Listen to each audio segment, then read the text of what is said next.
Siku ya juzi Marekani ilipoteza ndege kadhaa kwenye anga la vita ndani ya Irani, na haya yote hayakutokea kwa bahati mbaya, yalitokea kwa sababu ya operesheni kubwa na nzito ya kuokoa marubani wake waliokuwa ndani ya taifa la Irani. Nikukumbushe tu, mara ya mwisho Marekani kupoteza ndege zake nyingi ndani ya siku moja ilikuwa mwaka 1972 kipindi cha vita yake na Vietnam, wakati wa Operation Linebacker ambapo ndege zake 11 zilidondoshwa na maadui.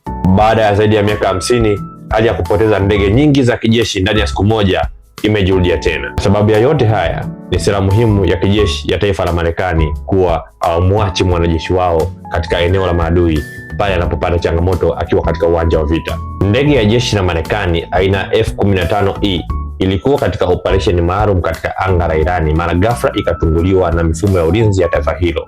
Ikiwa katika hatua za mwisho za kudondoka, marubani wawili wa taifa la Marekani waliokuwa wakiendesha ndege hiyo walijirusha na kudondokea katika maeneo tofauti ya milima ndani ya nchi ya Irani. Mara tu baada ya tukio hilo, uwindaji wa marubani ulianza rasmi kwa kutumia vikosi maalum vya taifa la Irani. Katika hali ya kuongeza nguvu katika msako, taifa la Irani lilitangaza dau la dola $600 kwa yeyote atakayetoa taarifa itakayopelekea kupatikana kwa marubani hao.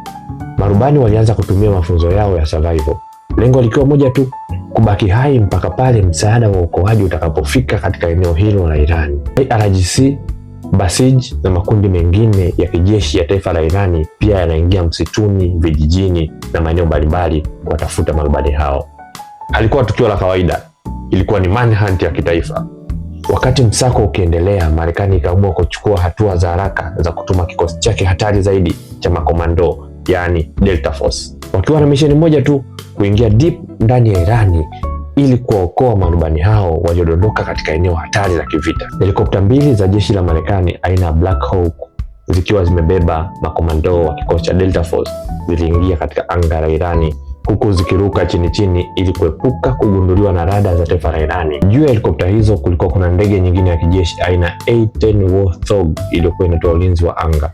Nyuma ya A-10 kulikuwa kuna ndege nyingine ya kivita aina KC-135 inayotumika kujaza mafuta. Hiyo ndio ilikuwa rescue package iliyokuwa deployed na jeshi la Marekani ili kuhakikisha marubani wanaokolewa na kurudi salama katika ardhi ya Marekani. Tuendelee sasa. Kikosi cha Delta Force kilifanikiwa kumfikia rubani wa kwanza aliyekuwa amejificha vizuri katika eneo la mlima. Lakini wakiwa wanaondoka, mambo yalibadilika ghafla sana. Helikopta zote mbili, moja ikiwa na yule rubani waliomwokoa, zilishambuliwa vibaya sana. Wakati huo huo, ndege ya A-10 iliyokuwa inatoa ulinzi kwa helikopta hizo pia ilitunguliwa. Rubani wake alilazimika kujirusha nje. Bahati nzuri alikuwa ameshaondoka katika anga la Irani. Helikopta zilifanikiwa kutoka katika anga la Irani, lakini zilikuwa zimeharibika vibaya sana na baadhi ya makomando walikuwa wameumizwa. Lakini operation bado haikuwa imeisha, kwa sababu kuna rubani wa pili alikuwa bado ndani ya Irani, hajulikani halipo. Siku hiyo hiyo mambo yakaendelea kwa mabaya kwa jeshi la Marekani katika uwanja wa vita. Ripoti mbalimbali zikasema jeshi la anga la taifa la Marekani ndani ya masaa 24 lilikuwa limepoteza vifaa vyake muhimu kutokana na mashambulizi ya Irani, ikiwemo ndege zake za kijeshi kama F-15E, KC-135 pamoja na A-10 Warthog.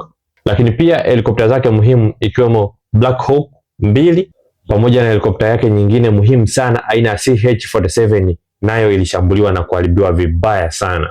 Pamoja na kwamba kulikuwa kuna rubani bado anahitajika kwenda kuokolewa katika ardhi ya Irani, lakini picha sasa ikaanza kuonekana wazi. Anga la Irani si salama kama inavyodhaniwa.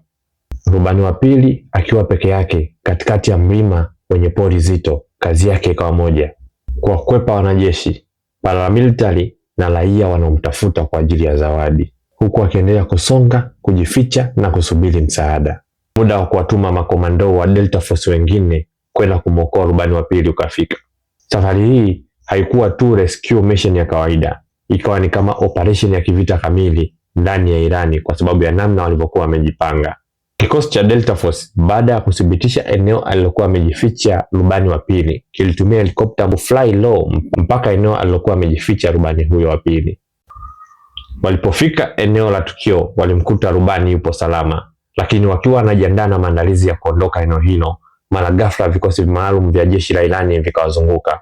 Helikopta walizokuja nazo kumwokoa rubani zikaharibiwa pale pale na wakabaki wamezingirwa. Mapambano makali ya kurushiana risasi yakaanza, huku kikosi cha Delta Force kikisubiri msaada mwingine. Ukumbuke wameenda kumwokoa rubani, lakini na wao wamezingirwa, wanahitaji kuokolewa. Ripoti mbalimbali zinaonyesha huenda kukawa kuna majeruhi na vifo kwa pande zote kutokana na namna walivyokuwa wakishambuliana. Hatimaye kikosi cha Delta Force na rubani wakapata msaada mpya, mzingiro ukavunjwa. Walifanikiwa kuondoka na rubani, lakini kabla ya kuondoka walihakikisha wamezilipua na kuziharibu kabisa ndege zao zilizokuwa zimeharibiwa na IRGC kipindi wanawazingira. Waliogopa zingedondokea mikononi mwa Irani, wangeweza kufanya reverse engineering. Mwisho wa yote, marubani wote wapo salama na operation imefanikiwa. Na baada ya mafanikio hayo, Rais Donald Trump akatangaza rasmi kuwa wamefanikiwa kuwaokoa marubani wote wawili. Operation hii imeingia kwenye historia kama moja ya operation ngumu zaidi kuwahi kufanyika. Lakini pamoja na mafanikio haya, swali kubwa linabaki. Kwa wiki kadhaa Irani ilisemekana haina air defenses, lakini sasa inaonyesha wazi ndege na helikopta za Marekani hazipo salama katika anga la Irani. Je, Rais Donald Trump pamoja na waziri wa vita waliwahi sana kuitangazia dunia kuhusiana na Marekani kupata total air superiority? Wasikie hapa wakisema, They have no anti-aircraft equipment. Their radar is 100% annihilated. We are unstoppable as a military force. Control of Iranian skies, uncontested airspace. Nao umezisikia kauli zao. Wanamaanisha hakuna ndege ya Marekani inayoweza kushambuliwa katika anga la Irani. Alafu connect na tukio lililotokea. Je, wapo sahihi? Lakini tuendelee kusubiri tuone nini kitatokea. Pia nitumie nafasi hii kukutakia wewe na familia yako heri ya Pasaka. Amefufuka, haleluya, haleluya. Tumaini limefufuka, nuru imeshinda. Asanteni kwa kunisikiliza. Wakili Lucas Myula, mpaka wakati mwingine.